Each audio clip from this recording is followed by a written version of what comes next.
You're Just kidding. you're schmedium and a half today, Devin. Schmedium and a half. It's bringing We're out so the... different. I got oversized on Yeah. all the time. No, there's some days you want to wear the oversized. There's some days you want to wear the fitted. I'm know? always oversized. Yeah, I used to only be fitted now, and then I went to oversized, and I'm like, put this on. And I was like, ooh, it's a little tight. Well, I'm in true character. Yeah, Horny. Yeah. I know. Anyways, welcome back to another episode of the Tell No Lies podcast. I'm your guest. Wow. You're I'm guessing. the host, Devin Physique, alongside the lovely co-host Ashley Contorno, and we have another guest today, fresh off his amateur and pro wins as a natural bodybuilder, Christopher Zavala. Hello, everyone. What is up? So wait, I want to know how you guys know each other. So, am I telling the story or you tell the You story? can tell a story. Okay, so Nothing crazy. I don't remember the date. Like, I don't remember how long we've known each other for a while now. I would say at least like 5 years. But I remember one time at night, I was like, man, I need to find someone to film me. And this was after me and my ex had split, so I didn't have anyone. And I remember I saw him and Gunner. And that's the crazy part, right? They were always there late at night training, and I was just like, I went to Chris and I was like, hey, listen, I got this camera. I need someone to film me. Do you want to film me? And I'll film you too. And my reason for doing that was because him and Gunnar were always those late night kids that were just grinding, like even more than the older guys, you know. And I resonated with that because that's how I used to be when I was younger too. So that's how we started becoming friends. We would like link up like late night, and we were like, what do we call it? Like, we called it Fit Club after hours, and we labeled it that way for I would say about a year. We were filming consistently. Like as soon as the gym shut off at 7-8 o'clock, we would actually turn the lights on, And nobody's there. Nobody was there. Yeah. And at that time, it was even foreign for anyone to be in there. So we would fuck with the lights. We'd fuck with the music. We brought a ring light in, and we just went to work. Are you still friends with Gunnar? I would say acquaintances. Okay. Friends is more like, I talk to you daily or Yeah. weekly at least. But yeah, acquaintances. Okay. Probably similar to me because I don't really see him, you know. Yeah. And then once he stopped going to Fit Club, then it was like I never saw him at all. Yeah. I love Gunnar because Yeah, I'm no, really he's good cool. friends with Danielle. Yeah. Yeah. No, he's cool as hell. Yeah, he's a good dude. Yeah. Okay. All right, so let's talk fresh off the show. I know you've done 2, right? Or have you done 3? 2 with the Natural League and Okay, then 2 so- with the NPC. Okay, so this is your second one in the natural. When did you do Yeah. the first one? I think 2 years ago. Oh shit. Okay, remember because I it's only done, yeah. remember you doing the one NPC one and then this recent one. Yeah, so before this one, it was my last one. I was like, okay, let's try the Natural League because I'm tired of collecting medals. Like, I'm there to win at the end of the day, just like everyone else. And then, I did it. And then it was definitely politics. Behind every sport, there's politics because everyone told me, like, they saw the photos and, like, they're like, dude, you look better than the dude. You're more conditioned and everything just looked better. But politics, you can't really argue with that. And that was in the natural show or the? Yeah, it was in the first natural show I did with them. And yeah. Is it like what's different about that show like than the NPC where you're saying I'm sick of collecting medals? I mean, they drug test you if they suspect anything. Okay. That's one of the biggest flex of my show recently is I got red carded, so Nice. had to pee in a cup right after the show. And then, wait 2 weeks. So they're not going to find anything, so of course we're good, but yeah. So they just came up to you and said, "We're gonna." Yeah, once I got off stage, he's like, here you go, bro. You got red carded. I was like, all right, cool. So in the first show you didn't place. No, in the first one, I placed second. Okay. I won away from my pro card, but, politics. Okay. And then the second show you won. Yeah, second show we won. Okay. It's So cool. you Yeah. came back And you with it. did you did Actually. classic and you did men's physique, right? Yeah, it was definitely a hard transition because classic, you got a lot more foot placement and things have to look a specific way. While men's physique, you just got your upper big- body to worry about. And There's a lot more posing a in lot classic. more. Yeah. And then Yeah. right after you won that show, you had to go into. You didn't even know, right? You had to go in and do your first pro show the next day. Yeah, but they knew what they were doing. Like, I'm low on calories. My brain is not functioning. And they were like, no, you got qualified to, like, earn your pro card, but you have to compete again tomorrow. And I was like, okay. And then paid $800. Like, That's it's a crazy. business. Yeah, it's a business. So That's I insane. understood it, but like they took advantage of me. So and then the second day before I went for my posing routine, like for his pro debut, I was like, debut, you said I have to do this to become pro. So So they like finagled you then. yeah, they did. They knew what they were Damn. doing. So you competed as a pro. Yeah. And then does that like you can't do pro novice? There is no such thing as pro No, novice. No, no. so it doesn't matter. It didn't Yeah. like ruin your chances for anything else. That's No. crazy though. yeah. Were you like, fuck, I gotta diet? Because you were probably ready to eat. I was ready to eat. I invited my friends, and then it's like, once you've been dieting for a while, you're like, we want that, like, Your brain that, committed to that cheat. You want that cheat meal, and then I want to go eat my friends, have a good time, but no, had different plans, I guess. And then did they wait out like homies and go with you the next day? No, I mean they had work, so I was like, it's understandable. But I mean, the fact that they still showed up, that's all I care about. It was cool. What was your first meal after the show? I literally, my girl only had like 2 slices, basically a whole pizza, buffalo chicken pizza, literally lobster ravioli, a whole lobster ravioli, chicken Alfredo, 4 pieces of garlic bread. Like I was like a garbage disposal. I couldn't stop. That's usually how they it were goes. only like 6 pounds up from stage weight, so I mean it's not bad. Yeah. Andy said we might not have to reverse diet, so hopefully. When's your next show? Definitely need an off season because they are important. It's a marathon, not a sprint. So I don't know. I go off my coach or whatever my coach says. Andy. Shout out to Andy. Shout out to Andy. That man creates. He's like he just keeps I getting don't like better comparing too. people, but like he's the next Hanny Rambod because pro creator. I mean, Like we were just talking about him the other day, and it was like he lives in there. Yeah. He does. It's like I even asked myself, can he enjoy his normal life because he's dedicated so much to that gym and those people in there. It's like he's building that backyard, and I'm like, is he going to be able to enjoy it? Because I mean, I'm pretty sure his backyard is Fit Club. Yeah, basically. But he's grown tremendously. I know you did your first show you did with him too, right? Yeah. Luckily, I got first pick. Great coach. Don't have to switch because so many people they switch coaches like every show. It's like, your coach that new coach has to learn your body, learn what works for you, prep you the right way. It's like people are just like, I don't know, they're hard-headed, I would say. They want to blame their success or lack thereof on their coach. Yeah. And they think that finding a new one is going to find the path to success instead of looking at themselves a little bit. It's even the small things. They're like, oh, well, he doesn't get back to me in time. A busy coach is a good coach. Like, I was kind of stressing because, like, during my show, Andy had his own problems. Like, he was sick. And I was like, dude, do I eat another rice cake before I go pump up or, like, what? And then, of course, like, I need to stop stressing, calm myself down because, but he's a great coach. Yeah, and that's the hard part, too, about being a coach is, like, that demand that they almost expect. Also knowing you're still human at the end of the day. 1,000%. I think, though, show day, a coach should be available. Yeah, for sure. Yeah, 1,000%. Yeah. He usually goes to them, but he's not going to go to a natural show. He goes to the NPC ones, though, of course, all the time. Where was it at? Here? It was here in Vegas at the Rio. Okay. So I knew it was already fate to win because that was where my old job was, Chippendales. I was like, God's lining signs up. Wait, what did you do at Chippendales? I was a dancer for a while. Nice. Yeah, it was cool. It was fun, but that's I signed a document. I can't really talk bad about them, but You were into it for a minute, right? Isn't that the one where you were traveling? yeah, Yeah, he was a little Chippendale. that was the only good part. Is I got to see the world for free. But other than that, I feel like it's so easy for a dude to be a dancer because chicks are like, I know they're gross, but they're not like men. Like it. Yeah, there's levels. Like you're if not a girl, going to be worried about your safety with a bunch of horny fucking women around you, unlike a female and the other way around, right? yeah, True. That's true. Very true. But okay, back to bodybuilding. So I have some questions Okay.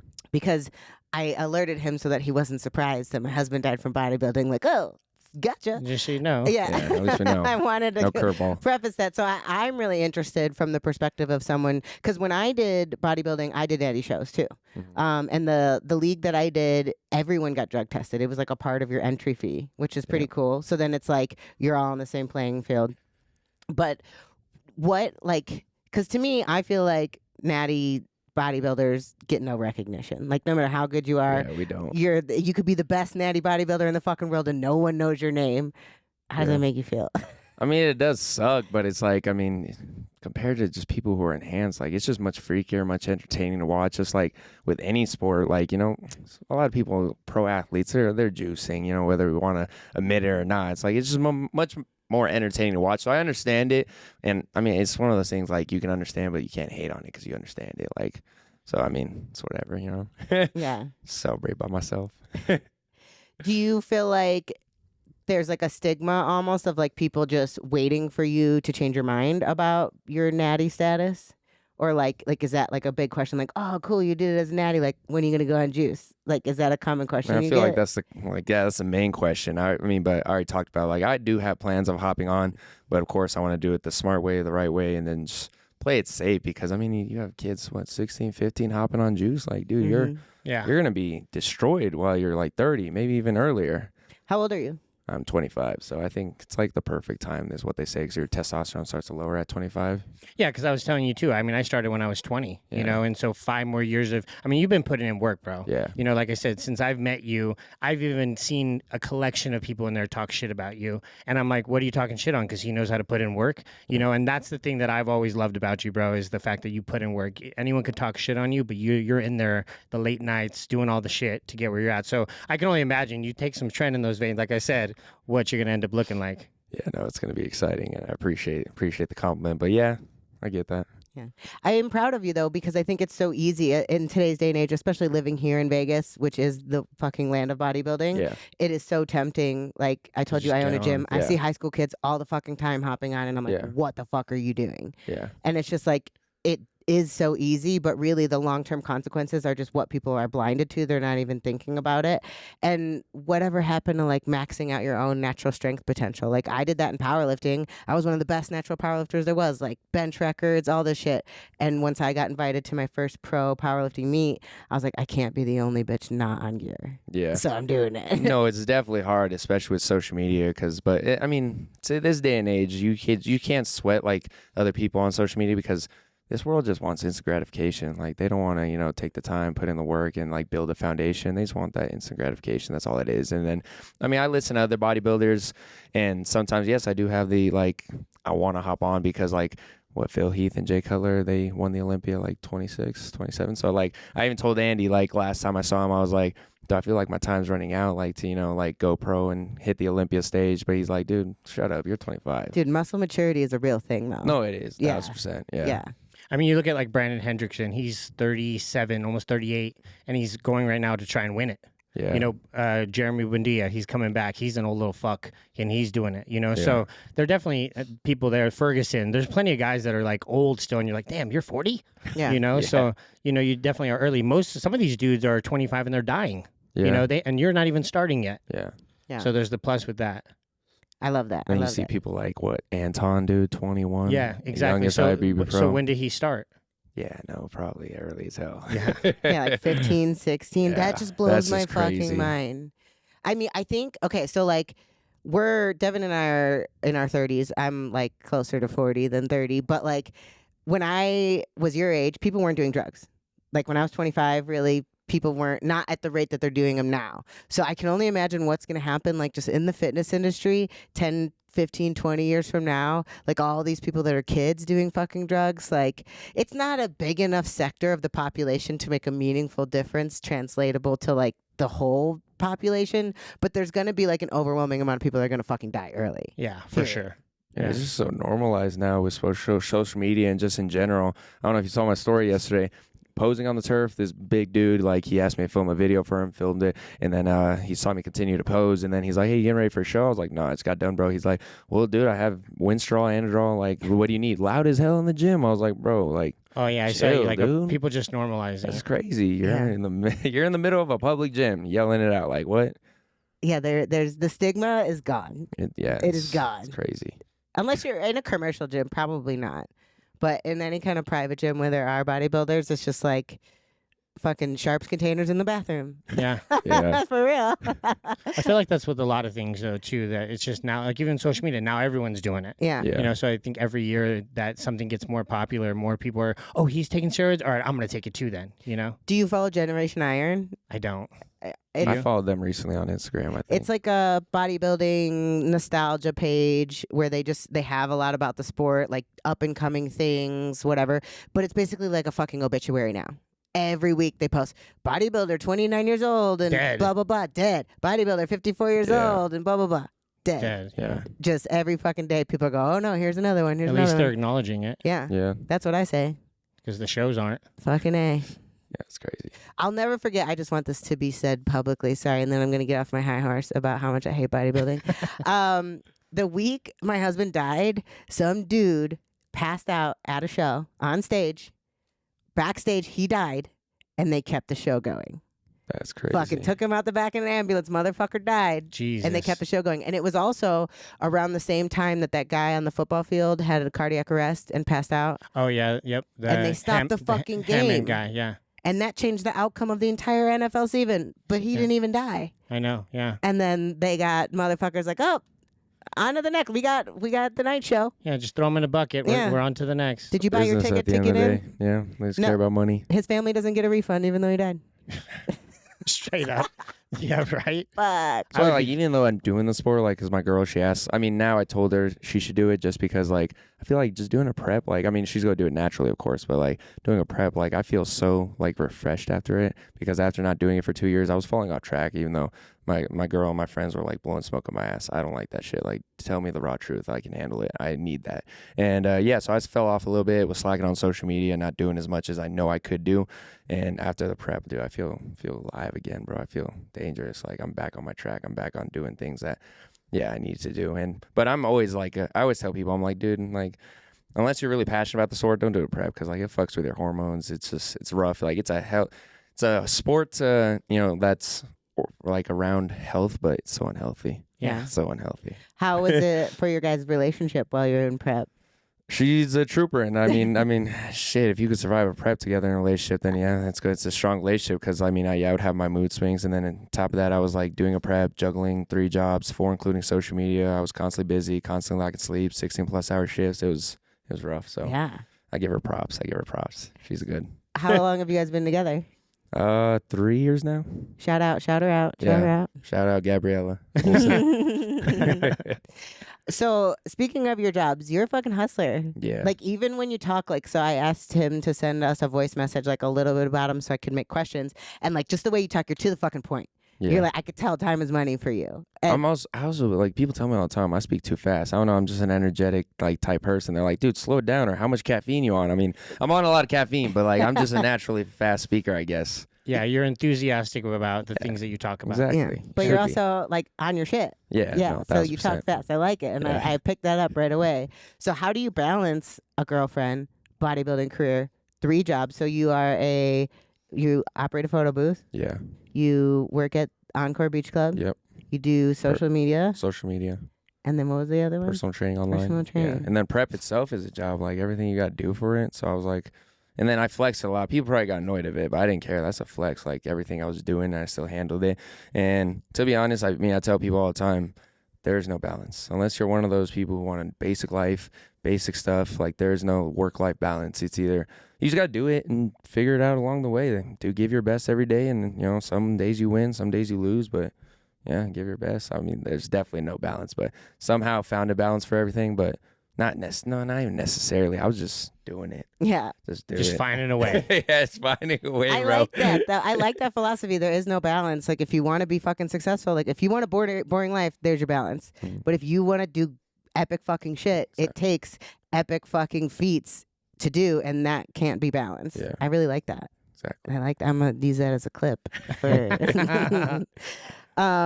So you kind of mentioned like you felt like you were slipping because you hadn't done a prep in 2 years. Talk about that. I don't know like what triggered it, but I felt like, actually, no, I kind of do know what triggered it. I mean, I as a man, I can man up, look myself in the mirror, and call myself out on my own shit. That's the one thing I take pride in. And I got comfortable for a little bit. I definitely did, because I moved out of my house, toxic household with my dad and my brother, and 2 like very angry people. There was a lot of just built up aggression in that house. And, you know, I moved in, me and my girl, we got an apartment. I was making good money. Still like, I was doing good. And I did what half the world does, is get comfortable. And I was like, what the fuck? And then I recognized it, because, you know, you got to recognize your mistakes. And so people like to take ownership of the positive in life, but you got to take ownership of the bad shit. Like, I fucked up. I got comfortable. Okay, now let's fix it. Did you like fall off track? I mean, training? I didn't fall off track completely, but I let things like kind of slip up. Like, I wasn't posting as much on social media. I mean, I was still working out because that's something I'm passionate about. It's something I love. So that was good. And I just wasn't giving life my best. And I hated that. Yeah. Yeah. You weren't the version of you that you want to be. Yeah. Yeah. That's So- fair. What was like the kick in the ass that changed your mind? Like, just I wanted to compete, or? I mean, I always loved, like, I love stage. So many times I can hop on stage, I would definitely do it. So I was just asked Andy, I was like, because the first, I tried doing a prep, I think the year before, but with how much I was juggling, it was not maintainable at all. He literally, because I couldn't eat at work all the time, he supplemented like 4 of my meals for shakes with a bunch of dextrose. my digestion was terrible. Oh yeah, bro. you probably had bubble guts all the Yeah, time. it was garbage. It was terrible. I was getting pissed off at work, and I was like, yeah, this is not gonna work out. So took last year off, and then I was like, this year, no excuses. I don't care. I'm gonna make it happen regardless, and we did somehow. What do you do at Encore? I'm a busser. Oh, okay. Yeah. I want to go to that one. I've never been to there. I mean, It's supposed to be I'm the at best, night. right? Like, I mean, it kind of works out with my schedule. But yeah, I'm on Core Beast Club at night. But daytime's definitely more popping than night. I want to try it. Have you ever been there? Many times. It's cool, right? Could Yeah, imagine. it's probably one of the better ones. Yeah, it's rated like the best. It's like one. the biggest one. Yeah, I would Yeah. say it's the most consistent. Where the name is the name. It's never dipped. It's kind of just continually stayed at the top. And I need to go to Ghost Bar. I tried to go one day. What's Ghost Bar? It's Yeah, at I've never heard. Palms. It's the rooftop bar, but it's only open at like 9 at night. I avoid the strip. I hate driving down there. Traffic. People don't know how to drive. I'm saying. Yeah, it's the worst place to Are be. you born and raised from Vegas? Yeah, born and raised. I like to ask people who are from here, like, do you feel like you had a different kind of childhood because you lived in Vegas, or like youth in any way from living in an environment like this? The only thing I notice with I don't get along with people who are born and raised in Vegas because they just move differently. They move like Devin. He's not from Vegas. I get along with him. Like most people I'm close with or cool with, they're not from Vegas because Vegas I feel like has no culture, and then just like people are just slimy and weird out here. Yeah, out for themselves probably. Yeah. Trying to get that quick buck. Yeah. I've heard that a lot. I just moved here 8 months ago. Yeah, Vegas is something different. Yeah. And I don't think that's how it feels to me. So, I mean, it's probably been the same since you've been here this whole time. Yeah. Yeah, that's how I feel. Definitely. Okay, moving on. You're really mature for your age. Like That's one thing I take pride in, but behind every mature person's a lot of lot shit. of fucking fucked trauma. up Well, shit. let's unpack a little bit of that, shall we? Yeah, Okay, so you had a fucked up upbringing. We'll just say it kindly, right? Yeah. Your mom passed away, Yeah. and you were young. You said. I was like 4 or 5. Okay, so do you have memories of her? Not too many, because I feel like I don't know where I heard it from, but I feel like when you struggle with trauma or something, you don't have a good memory of it. I don't know where I heard that from, but I feel like it's true. like you suppress it. Yeah, to an extent, because I remember too much about her, and then like the stories, like I asked my uncle or my dad, like I just heard bad shit. But I'm one of those optimistic people. Like no matter how terrible you are, I feel like there's some good in like everyone at least, like just a little bit, Yeah, But, you have to put in yeah. the work to make it come out, though. Yeah. You said she died of cancer. Yeah. What kind of cancer? I believe it was breast cancer, just like my grandma. Okay. That sucked too, because I mean, my grandma turned into my mom figure, so I was like, oh, life said double whammy. Get fucked. Yeah. So you were raised by your dad and your grandma, pretty much. Yeah. I mean, my dad, he was never really around. I mean, I'm not gonna shit talk him, but like he mainly prioritized my brother, because firstborn, and How much older is he than you? I want to say just a couple of years, like 2 or 3. I'm not close with him either. Okay. We stopped talking. Needed to cut that off. Just like how with my dad, I don't talk to him either. Had to cut him off just because I believe in like you gotta be surrounded by the wrong people. If people are bringing like negative energy or they're just not good for you in life, like you gotta cut them off. And I mean, shit, this is coming from someone who cut off his own family. So if I could do it, you can cut off that friend or girlfriend. Absolutely. We talk about that all the time because we both have different family dynamics where we're not close with our families. And it's like society and people get so uptight about it because it's like, well, that's your fucking blood. Like, yeah, but they fucking suck. So yeah, blood don't mean shit. Yeah, it's like, would you choose to have a shitty person in your life? Yeah. No. So why is it different just because it's family? If Yeah. they're bringing you down, if they're, like you said, you fucking got in a fight with your dad, right? No, my brother. Oh, okay. That's the one person who'll get me like 0 to 100 real quick. He's just like the total opposite. My dad, people like to live in their delusion. My dad says he's raised us the same and treated us the same, but how did I become this person? And my brother's like the complete opposite. Thinks the world revolves around him, disrespectful, wants respect, but doesn't give it. It's like, nah, it's basic shit, dude. Like you put 2 people, and if you did the same shit, then they would turn out the same. But no, Yeah. something's fucking different. It's common sense. Maybe gave him more, so he thinks- definitely got more. He's the firstborn. Like, Yeah. Do you harbor resentment about that a little bit? I would say back then I did. Now it's like, I forget. Like I looked him in the eyes and I was like, I'm sorry on my part because I wasn't the best son. I did a lot of dumb shit, got involved in bad people and bad things, and just made a lot of mistakes. So probably made your life harder. But just apologize to him. Said my half. He didn't say his, but it's whatever. You Gotta feel move like on. you got your piece. Yeah, I got my piece. Yeah. 1,000%. Yeah. How do you feel like you're working through that emotionally? Like, have you done any therapy? Or are you just like figuring it out? Are you just, is something that's been ongoing for you? So this might be rage bait, but I don't believe in therapy. I mean, I do believe it does work for some people, but it's just like the way I look at therapy, I would never go. It's just because I feel like therapy is like, I mean, unless they prescribe you drugs, like they're just like talking to you like normal, and then them talking to you, it's gonna like they know how to talk to you in a certain way that's gonna mold and change your mind, and I know how to mold and change my mind myself. So where I would fight you on that is my therapist. The reason I didn't want to go was for that reason. I didn't want to vent and just it's a vicious cycle. So when I went to him, I said, "How long is it going to take me to stop coming here? That's what I want." And the things that he asked me were completely off the topic of why I was there, but it got me closer to the end. So I think it's just a matter of finding the right person that aligns with you and your vision for that, you know, to accomplish what you want. Because I was one of the worst people. Like, I don't need a therapist to tell me how to live my life. My life is fine. But when I went to it with the open mind of not thinking that and accepting it for where it was and knowing my objective was to get out of here, and he was on that same page, I was mind blown. I cried the first 5 times I was there. Yeah. And I never cried before in my life like that. Yeah. I've done a lot of therapy. I think if it calls to you and you're ready for it, it'll call to you and you'll be ready for it. I agree because I never once thought I'd be in that chair. I don't think anybody should force themselves or be forced to do something like that because you have to be ready for the full process. Yeah, no, and 1,000%. if you don't even have buy-in to the process, how the fuck can you be ready for it? Yeah. But I think like from my perspective, from like an old wise lady sitting next to you, like there's probably a lot of shit you're gonna want and need to unpack if you want to be a good dad and a good partner and a good role model to your children one day, if that's in your life plan. Yeah. To deal with the dynamics that you've been dealt with, because it kind of sounds like it sucks. Yeah. You know? No, 1,000%. I mean, maybe my mind might change about it, but I mean, I don't see the world as black and white. I'm very open-minded, and I think I listen to everyone's thoughts and theories or mindset on things, and maybe my mind might change, but as of right now, you know, I think I'm good, and I understand the fact, like, I've dealt with a lot of shit, but I've dealt with it, though. Like, I've figured out and solved it, because I know, I would say, is like, if I don't deal with this shit, my future kids will have to, and I don't want to put them through that. So you definitely are self-aware at 25. Yeah. I wasn't in your mindset at 25. I was more about fixing it in my, early 30s. So you definitely have a strong head on your shoulders when it comes to the age and processing it. Yeah. And that's why I can't like totally shit talk my dad or my mom, because like I don't know what their parents were like, so I don't know what they passed on, what problems they passed on to their kids. So it's like I'm just understanding, dude, but it's also like did some fucked up shit.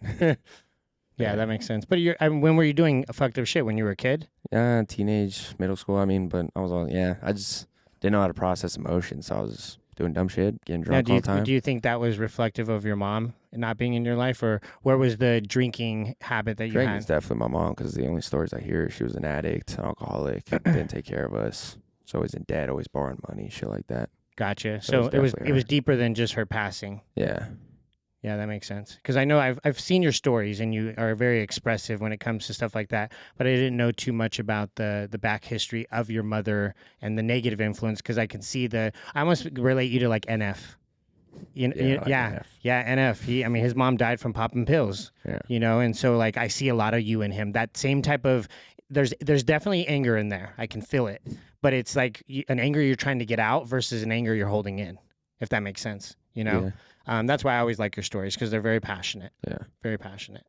Yeah, I'll be surprised if I don't cry on this podcast. But that's at see 20, me, bro. yeah. At 20, I've seen you cry. You've made me cry sometimes, bro. I'm not gonna lie. But at 25, I wasn't thinking about fucking crying, or even thinking that was an okay act to do. I know Andy is anti against it, but it's like, dude, I don't like. I don't mind crying on my stories or crying in person, because dude, we're humans at the end of the day. Correct. Show emotion. It's better Show to it. cry. Yeah. Let that shit out.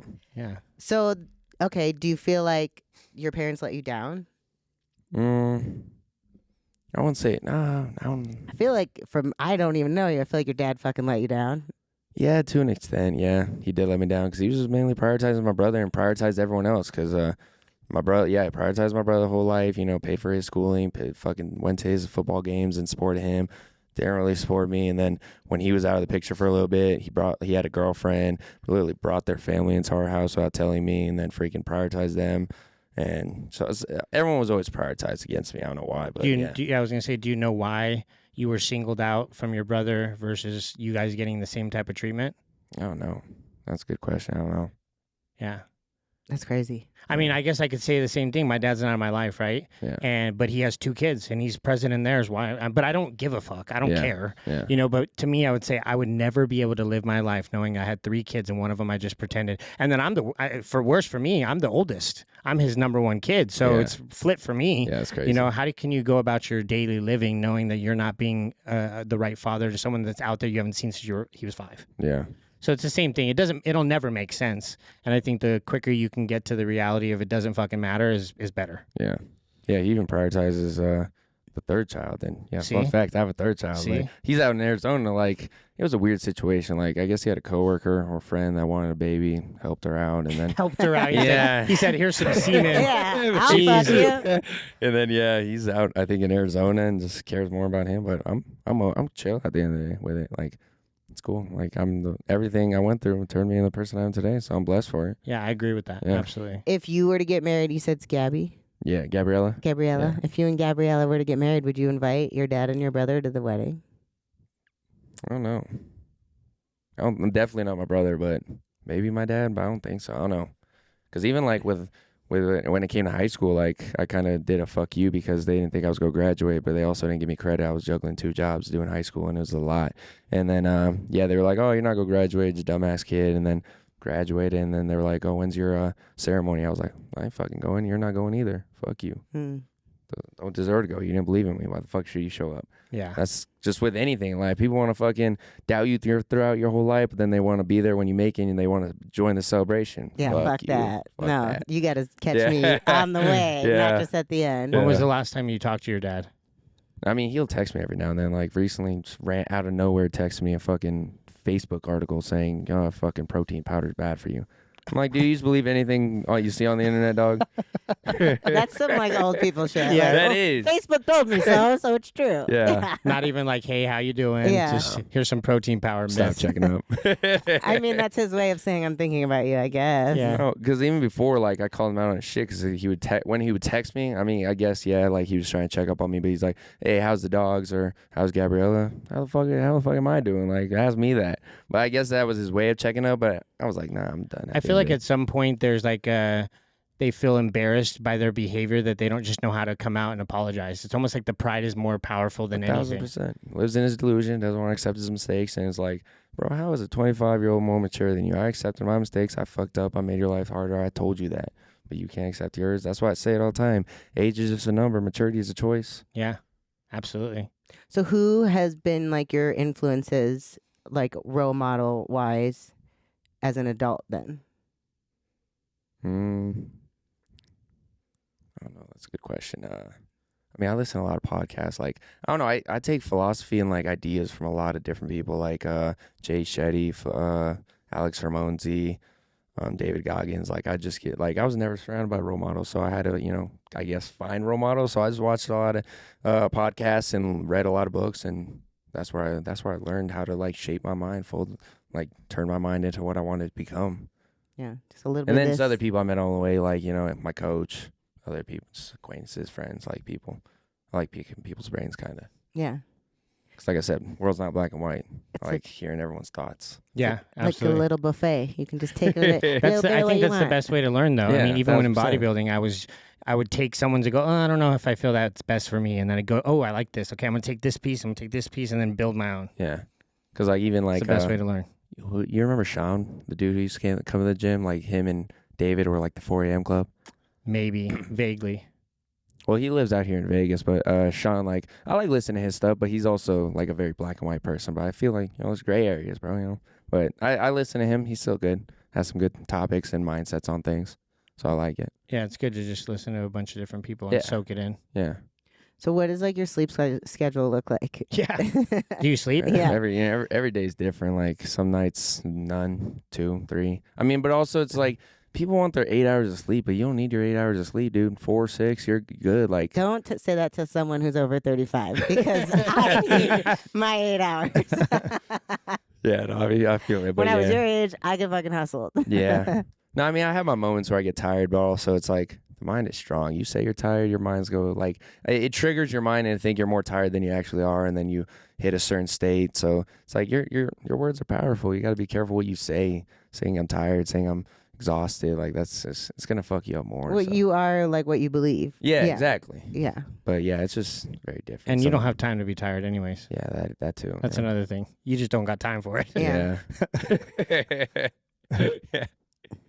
So you run your own social media. You have a lot of followers. You have like 55,000, right? Yeah, decent amount. Yeah. So I just like glanced at your profile because I don't know you outside of today. Like, what is your content like? Like, are you trying to inspire people? Or are you just showcasing your life? Like, A little bit of mix of both. So mainly the biggest goal I talk about is like, I mean, I don't give a fuck about followers. Like, it's just a number at the end of the day. And so many people try to chase that number, but it's like there's a difference between a following base and a community. I say that all the time. You want a community. You don't just want a following base, because following base, people just follow you. They don't really care. They don't support you. In community, they'll support you. That's how you get brand deals and all that. And it's just like my main goal. I don't care about the followers. Like, it's cool. And I sometimes forget like to be grateful. Not necessarily be grateful, but it is a flex to have like the amount of followers I have. Some people like they've been doing it for longer than me, only have like 1,000, 2,000. But my biggest goal is to inspire and motivate as many people as I can through my stories, experiences, help them, because I know I'm not the only one who's going through shit. So it's like to keep them, reminded, and then also need to also work on having a better balance, because I don't like, as much as I like to inspire, be positive, I also gotta, cutthroat, deep, fucking raw, just motivation. Like, this is the real shit. You got to understand that. Move on. Yeah. I mean, like I told Ryan on the last podcast, like, it's not about having 50,000. It's about having 2,000 loyal ones. Exactly. If that's all you have. Because Ryan's like, I only have 4,000. I'm like, yeah, but Ryan, everyone tunes into your stories. And same to yours. Support him, yeah. Like, your stories are very passionate. Yours is very much the same way. You showcase a lot of your life. See, I'm the opposite. I'm very business oriented on there. But I've been on there for 15, 16 years. So I think it's just evolved into different, what? Was there ever a time where you showed your personal life on your stories? Oh, yeah. I was all in it. Just before OnlyFans? Or even before that? Yeah, probably like maybe 2 years before that. Maybe like right as my relationship ended, I think it started to pivot to different, because I don't do a lot of things either. So, I mean, what am I going to show? Hey, guys, here I'm inside my fucking house 20 hours later. Hey, guys, still here. Dude, so. If Devin didn't have me as a friend, this motherfucker would be doing nothing. Yeah, all day. So I don't think that there's a lot for me to do. But that's why I'm saying, you being so active, like with work and all these other things, you have opportunities to constantly showcase your life. And I think the inspiring thing is to show people that, yeah, I have 3 jobs. I have a girlfriend. I'm prepping. I'm doing all these things. I'm still just getting shit done. Yeah. So there is no excuse. Some people can't even find time for the gym, and they have a 9 to 5. Yeah, exactly. And it's that simple. So that community thing is big, right? And it's either they like you or they don't like you. Exactly. There's no in between when it comes to you. It's either you like him or you don't. And so I would rather it be that way, where or it's they very don't like you and follow you just because they want to see you fail. Yeah, exactly. So I would appreciate the passionate fan base anyways, because those are the ones that are going to support you, like you said. 1,000%. So yeah, but your Instagram got wild. My girl was like, every time like I'd be on social media and I click on your page or like your story pop up, she's like, you gotta follow them. There's too many girls. I was like, okay. Which is understandable. It's a little wild, but here's the thing, right? Have I ever been a bad influence to you? No, not at all. Yeah. I'm the opposite. So I think it's it's a girl's mentality to feel some type of way. But I would never be somewhere with you and influence you, because I respect her. Exactly. I actually like her. Yeah. And I'm just not that dude. Like what I do for work and who I am over here is not a representation of who I really am. Exactly. And I've always had good conversations with you. So you're like, babe, let this one slide. just let him slide. Yeah, you would never try to fuck up anybody's. Yeah. No, I've never been that way anyways. And also, like, even before I met you, for real, like, you really just think Devin is 24/7 just with hot bitches. Yeah. No. But not that you aren't, but it's not 24/7. Yeah, exactly. At all, by any means. No. It is infrequent. But that's where social media could be crazy, and it can build this facade of who you are when you're really not that. You could be parading on and saying all this shit, and you're not working one job. That's why I tell people all the time, bro. It's like, you can't believe everything you see on the internet. You got who recently got exposed? Oh, cooking for gains. Bro got in a motorcycle accident, and he's asking people, but he always flexes Lamborghinis, his cars, his house, but he's asking people to donate to his Cash App. Like, bro, stop believing everything you see on the fucking internet. It's fucking fake shit. 'Cause it's easy people in Miami renting these houses, renting these cars to try to look fucking big and popular and fucking rich. Yep. Most of the time, they're broke as shit. Yeah, it's crazy. I would say a vast majority are. Yeah. You know, and 10 years ago, I was doing that same thing, but nobody was doing that. You know, now everyone's doing it that way. And it's so on a crazy, to me, when I was doing it, it wasn't to flex. It was to show you that if you believed in what your dreams were, you could achieve them. I was never showing the cars in a way of like, look what I got. The way you see it now. Yes, you were. You No. have, Devin, time out. Pause. You have a fucking picture of all of your cars. But there was no. Yeah, mine, also mine. Yeah, okay. The bike, that was the Lambo. No, that the was just to be Raptor. funny. That was just to be funny. You, But like, you were very much a showman of your shit. Look Showman. at this picture that's behind you. That's a, yeah, but my captions reflected very.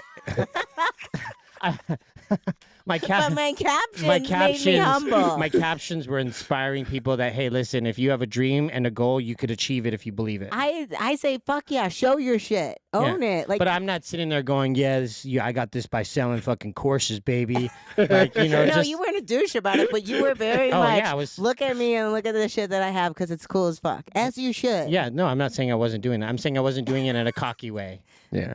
You kind of. No, you gotta flex your shit. You kind of were. I was just showing that. You had a videographer on staff following you, filming your fucking life. Like, you made a cinematog. I can't Yeah, say 'cause that it's word. not true. That's why you couldn't say Cinematic it. adventure of like a fucking haircut. Like, it was like a whole goddamn ordeal. That was then, and I'm look at me now, 35. I don't got time for that shit. See, I'm just going to the barber. I don't even have hair. Devin's got to sit at home. I love you. That's why I make fun of you. Yeah, but that's when his age is when I was doing all that. I was at 25 is when I got my Lambo. Yeah. Yeah, I had a Lambo then, I had a GTR then, I had a Raptor then, I had a bike then, I had all the different things. I would say one of the differences, like a lot of people your age that are trying to flex shit like that are faking it. Yes. Like, you really had that fucking success. yes. You were fucking balling out of control. Yeah, it was stupid. Right. And a lot of people, like you said, renting the cars, renting the houses, like just doing this so that other people think that they're that successful. That's the true fucking difference. Yeah. And it's like, what is that going to materialize to if you're lying about your lifestyle just for followers? Like, that's not really returning on your investment. Like, where is that making you money if you're not getting brand deals and stuff that's actually paying you? I don't understand that. Yeah, and it's philosophy. also you see everyone do it, so you want to do it too. Yeah. You know, and back then when I was doing it, I was the only one. So I think that the more I saw it, I was like, I know what that life is. It's not real. You know, I'd rather live here with the bare minimum and just be happy. Because that's the big thing too. How many of those motherfuckers are happy? Yeah, true. You know what I'm saying? I had all those things, but I was around people that were fake as shit. Yeah. And my happiness was derived around a fake notion, not that it was real. So when it was all taken from me and my friends weren't there, I think that's where reality set in. And I said, I could buy all the things in the world. If I'm not good here, I'm not good nowhere. You know? So that's a big thing too. And that's why I say you at 25, with the amount of emotion you have, man, I wish I had that when I was 25, because I would have been able to maneuver through life so much better because I was able to feel those things. I would shut that off. So that's why when I see you, when those younger years too, I saw a lot of myself, but a mature, advanced version of me because of that hustle. I knew what that grind looked like. And that's why I said when I would see people talk shit, like, you know who used to talk a lot of shit about you?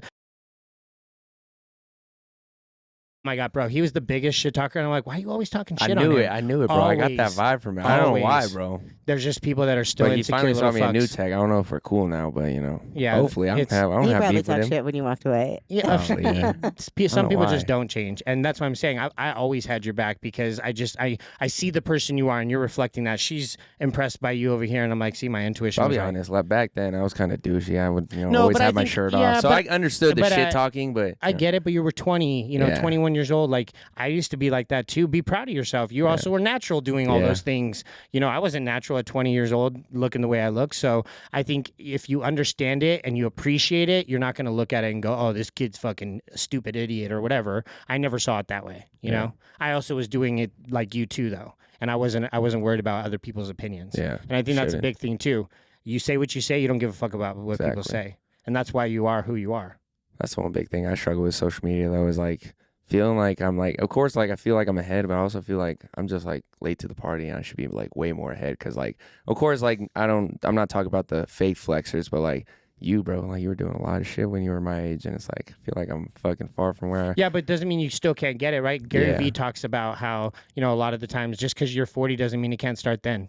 Also, the opportunities when Devin was your age were very different. Yeah, no, Like, they were. now, to be a fucking influencer in the social media world, you have to be something so fucking special. Not that Devin wasn't special, but there just wasn't the amount of like people doing the same fucking thing. Well, like Everybody's I always say, doing it was now. more consumers, less competitors. Yeah. Now it's Yeah. the opposite. Yeah. Everyone and their mom can wake up one day and just say, you know what, I'm not going to work my 9 to 5. I'm going to just go on OnlyFans and start doing an Instagram account, and I'm going to make money this way. He And then started when Instagram fucking started. was- Like, Yeah, it's true. you know, so it's when luck is like when opportunity meets perfect, you know. Yeah, it was that perfect Hard time work. when you get on that app at the right time. You know, Yeah. those first, like Jake and Logan Paul, they got on YouTube at the right time and they just skyrocketed. You know, Yeah. all those people that got on it at the right time. So now it's like every year it's just getting more saturated, which means you have to be more creative. Yeah, Because no, there's so that's many right. other brains working against you. Yeah.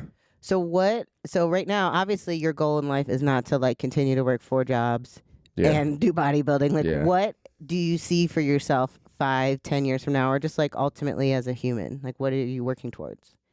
The main goal is financial freedom, of course, because I just want to break the chain of like my bloodline and be the first successful person and like person who could like take care of my family when I do have them, and just like everyone's surrounded by me.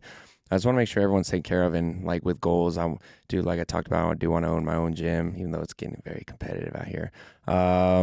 Have my own clothing brand, just have social media be a bigger income, and then grow my personal. I don't know if I want to keep growing my personal training business. I feel like, I don't know. It's just some clients are needier than others, bro. It's Well, like, one thing I learned was I had a passion for fitness, not for helping people. yeah. I mean, I like helping people, but it's like, I don't But know, it's a different type of help. You want to help people, inspire them, but you don't want to necessarily have to always do the nitty gritty of like what Andy's doing to that degree. yeah. No, You wouldn't want your 1000%. life to look only like that. You would rather be the face of something. Yeah. Yeah, I mean, essentially, you take all your jobs out and just go full time with social media would be what your goal is, right? Yeah. That's the main one. Yeah. Do you think, because like maybe this is I'm like an older generation of social media user than you, like to me, I'm like, at what point is it going to be tapped out where like I am not knocking your dream at all, but like a clothing line and growing your brand on social media, like is that really a sustainable goal to build a life when everybody's fucking doing it? Like, Yeah, no, that's true. You got to find something that you can excel at for a long period of time. Because I did the clothes, Yeah. but for me, my personal brand, it was just to have people wear my shit. Yeah. That's really all it was. It wasn't making me money. like you know? I'm just thinking like, what is like, not like you're already doing it, you're already growing your brand and Yeah. doing that, but like, what is the sustainability of someone who's 25 trying to make this their career as the market just continues to get saturated and saturated, more saturated, and it's like, what is an influencer anymore? Because anybody can fucking be an influencer, No, right? 1000%. You just got to think of ways to separate yourself from the competition. Mine is my work ethic, and then I'm trying to brand out or like expand my like what I do on TikTok. Like I'm doing skits, like other funny stuff that I'm trying to think of. Just be different and be myself. I'm not just chasing views or like doing things that everyone else is doing. Because that's the biggest problem with people. Everyone's copy and paste nowadays. Be fucking different. Be unique. Be yourself. That's what's gonna attract your crowd, your vibe, and then just with social media. Because of course, in the future I do want to do acting as well, and I just feel like social media opens a lot of doors. So it's like, you know, you could put your eggs in a lot of baskets, and that's what I do ultimately too. I think it is important though on social media. You have to have multiple layers to do multiple things because you don't know if 1 month or week or year that your personal training just shits. What's Yeah. gonna And hit? and if that's all you got, you know, but then if you got a clothing deal and you got, you know, these Olympia competitors that are competing, they got the Olympia, so they got all these brand sponsors and, you know, little things going here and there. Like Brandon Hendrickson just went to China or Japan or whatever to compete, but he got 20 bands for doing it. And then he also competed and won the show and got whatever that is. So you just have to network in the right places. But that 20 bands, okay, now what? You're sitting on that until you run out of it. So you got to find something else. So I think the revenue streams coming in more than just one is what makes you relevant in the influencer space for longevity. Yeah. Do you see bodybuilding being a vehicle to take you to bigger success and getting more like deals and sponsors and all that? Yeah, 1000%. 'Cause I follow definitely a lot of bodybuilding and stuff, and it's like Keon, he signed with New Tech. I know they're paying him hefty. Regan, I know they pay him hefty. It's like, of course, that's like 1% of bodybuilders, but it's like, I could be that 1%. I just got to work my ass off, which I've been doing. Hard work pays off, whether you believe in God or life, because I know people have different beliefs. I believe in God to an extent, but yeah, hard work pays off. That's the one thing that is guaranteed, I believe. That's fucking true. Like, I've never met somebody who works their fucking ass off and is just homeless. Yeah. Like, Yeah. like I just Yeah, never facts. met that person. Sorry. It's not in you to be there, you Yeah. know? So that makes sense. But again, we could talk about those two guys, and at one point they were probably sitting there saying the same thing you're saying, and now they're given an opportunity. So it's just a matter of putting in that work Exactly. and knowing your day is going to come whenever it is. Mm-hmm. Have you tried acting yet besides skits?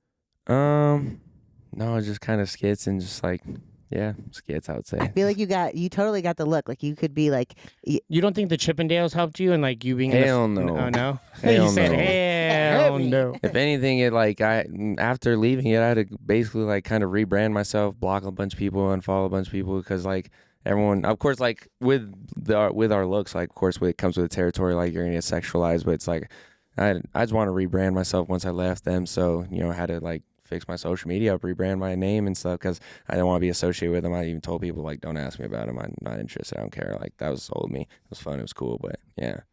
so you don't feel like that helped? Like, No, I had more followers like from my own work, and then I didn't get any followers from them. And the ones I did get, like some of them are cool. I did get some But good ones from them. like But what about helping them for stage presence and stuff that's related to like if you did get into acting or something? Do you feel like that venture helped you be maybe more comfortable in larger crowds or whatever? no, it definitely helped with like like opening myself up a little more, being more comfortable in like certain situations. Like, bro, I'm just freaking was butt naked on stage from in front of thousands. How many say that? Like, Wait, that takes confidence. how old were you?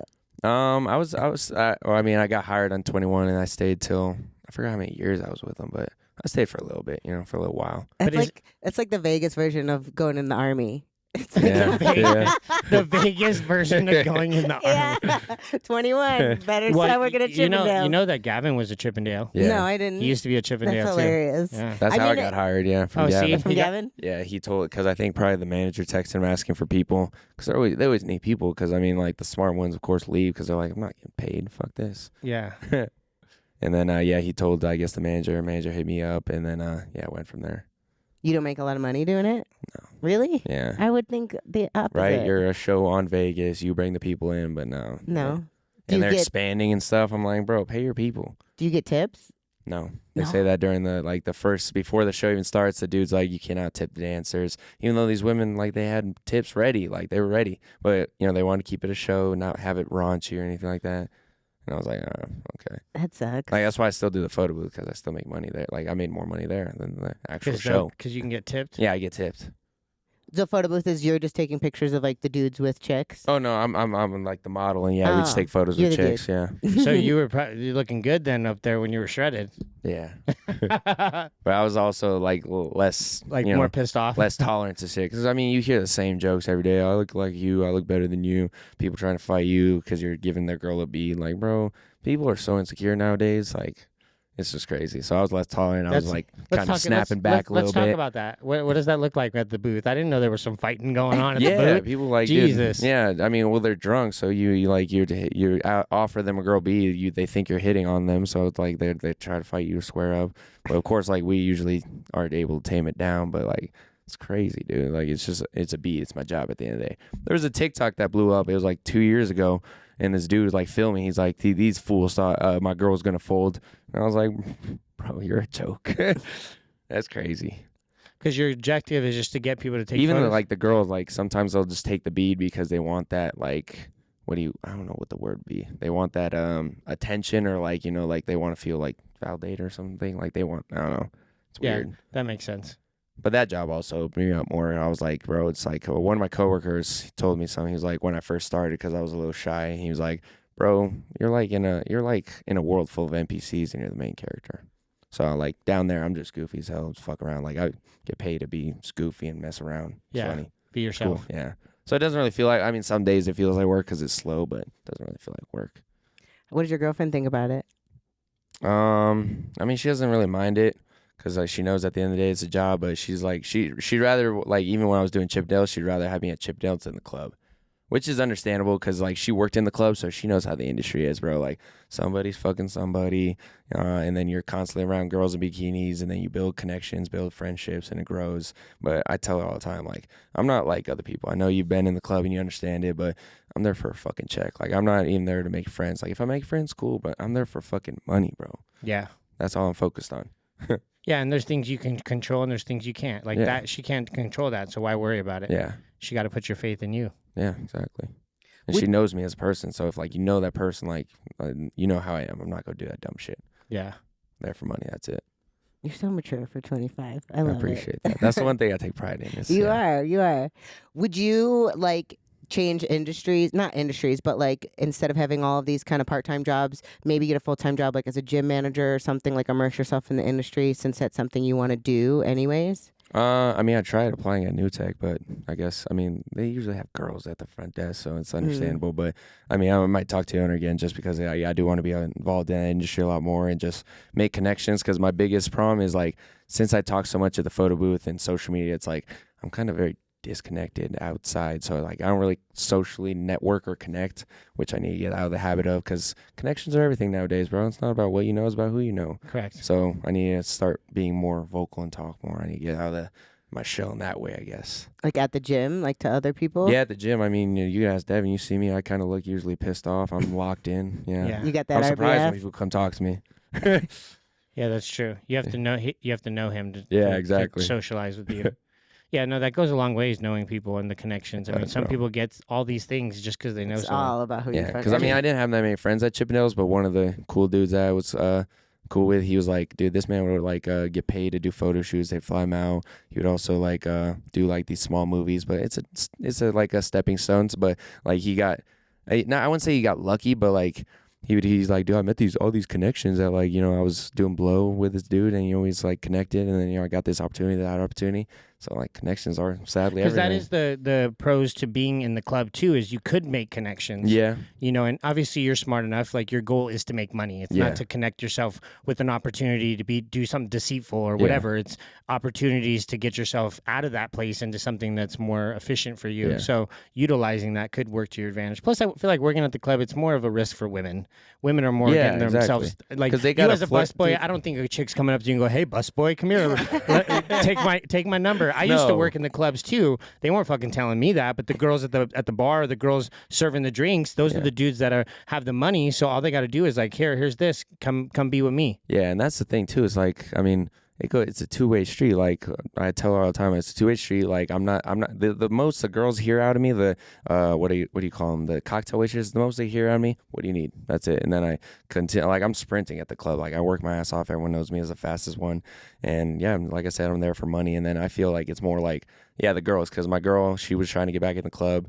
And then I wouldn't say I was fearful, but it's more of a risk for them because, dude, I see how the girl talk to fucking the people who are at the tables. Like, you got to flirt with them to get your tips, basically. Yeah. So that, like, I don't got to flirt with my table. I work my ass off. They see that, they tip me.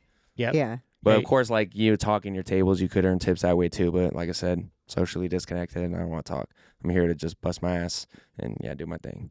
And so you don't really drink or do drugs? No, not anymore.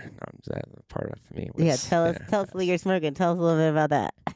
I was just, I mean, you know, like I talked about, like, the hardest part of my life was losing my grandma because she was like a mom to me. And then, I just fell down the fucking rabbit hole and just drank a lot, just got involved in dumb shit. How old are you? I want to say it was like 14 or 15. Damn.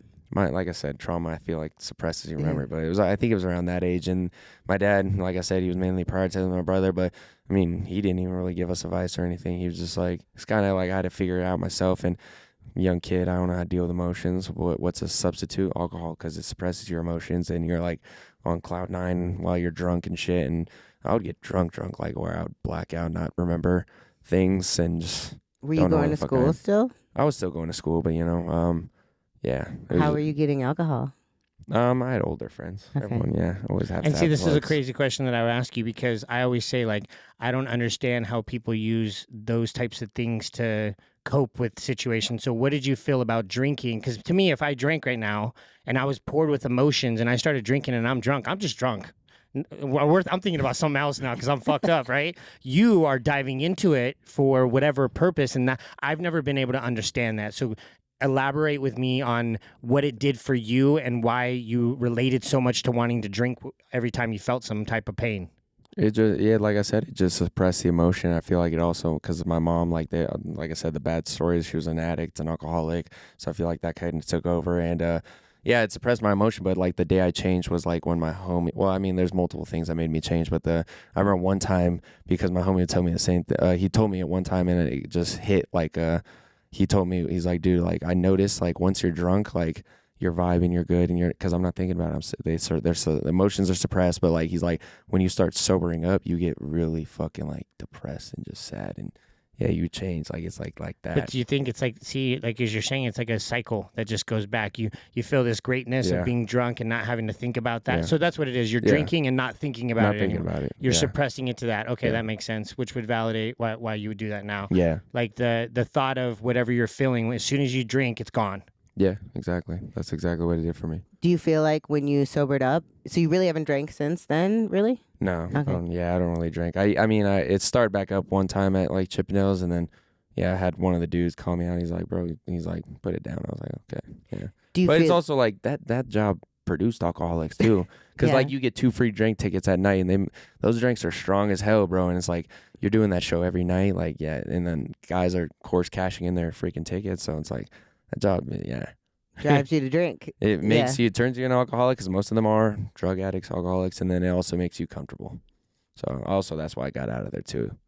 Do you feel like once you sobered up, you were able to process your grandma's death in a way you needed to? Not at all. I was just got sad, thought about it more, and then just, I don't know.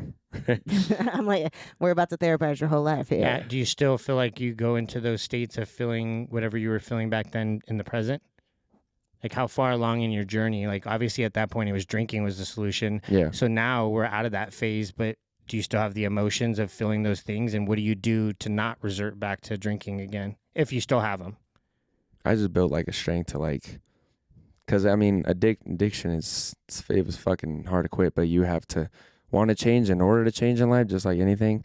And you know, the biggest thing that made me change was I wasn't able to see my cousins, and they looked up to me. And I remember we were driving to fucking, because I wasn't trusted to be alone anymore.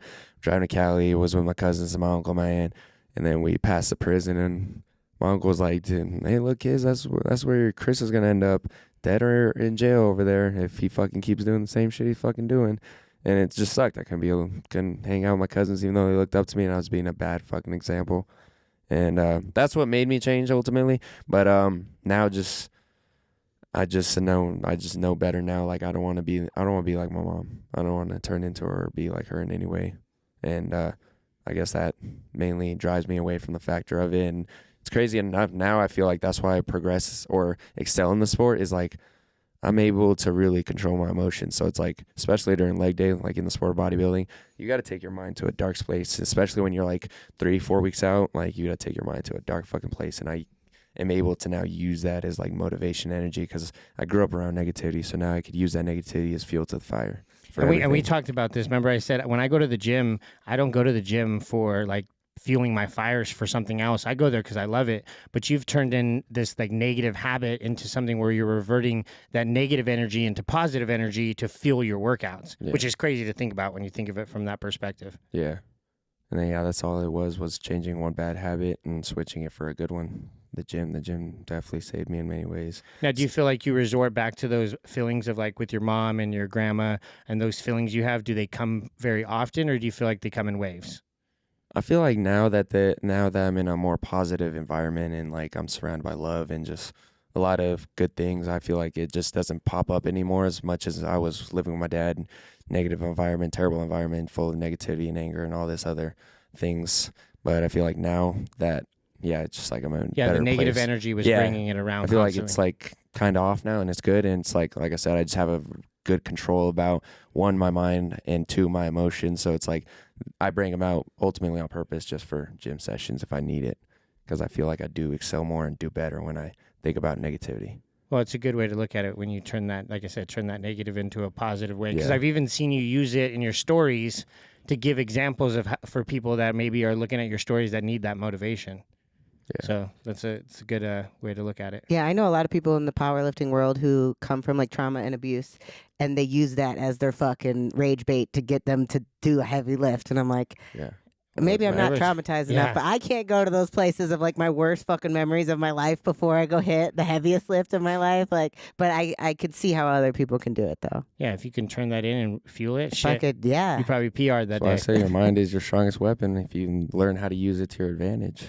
A lot of people, they do let their mind destroy them, which is not a good thing. I mean, you did at one point. I did. But that's why, some of these stories are so great. It's like you have to go through shitty things in life to come out and be the person you are today. Like everything you've went through is exactly why you are who you are. Or everything comes with a price. Yeah, I wouldn't replace anything in my life. The good, the bad, the ugly. You talked about earlier about the aging and stuff. Like your brother has probably got everything handed to him to a point where he's a piece of shit. Yeah. And you've had to go through the ringer, but look at who you are now and look at who he isn't. Yeah. And that's the big blessing in it. Yeah. No, I wouldn't change a damn thing because that's the biggest question people ask is like, would you change anything about your life? No, because it made me the person I am, made me the person people love, care about, and just this caring, great person who gets to inspire and motivate people on a daily basis. Because I say it all the time, like, yes, of course we need money to survive, but fuck money. I don't care how many cars you have. I don't care about your house, your bank account. Like, tell me how many lives you changed, how many people you impacted in this world. That means a lot more, and that stays forever.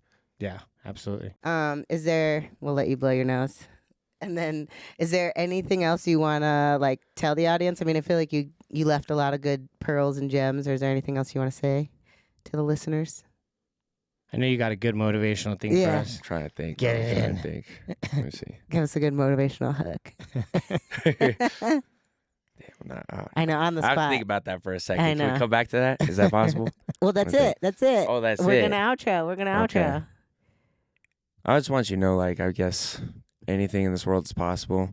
It all starts with you as a person. So, like I said, you got to accept the good and the bad, what you do in life, and your mistakes do not define you at the end of the day. Because I let my mistakes define me for the longest, and they're not your mistakes. Like, everyone makes mistakes. We're fucking human at the end of the day, but it's like growing from them, learning from them. That's the most important part. Becoming the person you want to be and understand. Life is a lottery ticket, and the fact that you woke up today is a fucking blessing because, I want to definitely come back more if I'm invited, but I shouldn't fucking be here. I shouldn't fucking be here from the alcohol abuse, getting my stomach pumped to, I haven't talked about this, but I mean, something came up recently that reminded me of it was, my cousin had DUI recently, and I used to drive fucking drunk a lot, and I could have fucking killed someone, could have killed myself. But I didn't, by the grace of God, because like I said, I believe in God. And just learning from your mistakes and growing from them. We're not perfect by any means, but just learn from them, grow from them, become a better person, and understand it's all on you at the end of the day. Anything you believe in life, you can accomplish and you can make happen. It's going to take a lot of work, a lot of effort, and a lot of consistency, but you can make it happen. I dig that. Love And it seems like you're giving yourself grace to be all of the versions of yourself. Like, you're not like, I always have to be this perfect fucking human. It's like, you're like, I accept that I'm imperfect and you're imperfect, and that's beautiful. Yeah. Like, to live in that and to love in that, I think too many people just strive for perfection all the fucking time. Perfection doesn't exist. I learned that from Sean, actually, because I did my first bodybuilding show. Like, even though I placed second against, like, people were in hands, like, I was pissed. I was disappointed in myself. And then I texted him. I forgot exactly what I texted him, but he's like, bro, because so many people try to chase perfection in this world, but perfection doesn't exist. Chase excellence. Yeah, I like absolutely. That. That's sick. Yeah. All right. And on that note, thank you so much for coming. It was Thanks so for nice having me. to meet you. For your first official podcast. Yeah, Yes. official. Yeah, Yes. It's cool. I loved it. All right, we're Devin Physique, Ashley Contorno. We have Christopher_Z21. Do you think you'll ever change that Instagram name? I don't know. Because this is what I always tell someone, right? When it comes to branding. We did mine. We did. When it came to branding, we had this conversation, and I had said, like, she was veggie lifter. And I'm like, yeah, veggie For lifters. 15 fucking years. Veggie lifter's cool, but like the branding of, like, even for you, if I was giving you a piece of advice, to me, it's like, I want a name that stands alone without having to have the little bits and pieces that end to it. And then that's where we were like, dude, Ashley Contorno, isn't that your name? You're like, yeah. I was like, let's fucking run that. Why would we do veggie filmed lifter? the first podcast, because I knew I was going to do an outro, I changed my Instagram So name. mine would be, I challenge you to see what you're doing this full rebrand, right? Yeah. Look at Christopher Z as the old you, the 20-year-old. Now we're going into this new phase, and what can we change about it to make it more like stand out of, like, I'm here. Okay. Yeah. That would be yeah. my challenge to you. I'll think about that. I dig that. He's I gonna like go it. and see if it's available. See if his full name is available. when Yeah, we that's the leave. thing. You gotta see if it's available Yeah. first. Yeah, see, I just go to pretend like I'm starting a new Instagram, and I just try all the different ones Okay. until it works, and then I'm like, okay, cool, I got this one. But I would challenge you. See how long it takes you to figure it out. Probably take a I won't. while. I feel like it won't take you long. I don't know. All right. It's Well, hard. we might need to Yeah. hashtag a different Yeah, name. but for in now, this podcast. it's Christopher_Z21, right? Yes. Yes. And this is the Tell No Lies podcast. TellNoLiesPod.com. Tell No Lies podcast everywhere else. Until Thank you. next time, guys. Peace.